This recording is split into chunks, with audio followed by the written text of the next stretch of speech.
तर फायनली मी आता गेलो आपल्या पंचवटी म्हणलं तर गंग्यावरती म्हणलं हनुमान दादांचं दर्शन घेतलं पुढे बघतो काय जोरदार कामं चालू होतो कुंभमेळ्यासाठी. म्हणलं का आता चला कामं पण बघून घेऊ शकता तुम्ही.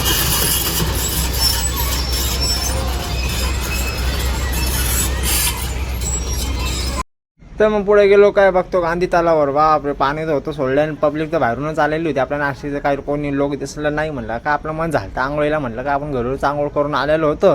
म्हणलं जाऊ दे मग काय थोडंसं फिरलो एन्जॉय केलं. पुढे गेलो पुढे बघतो काय पूर्णच कामं चालू होते.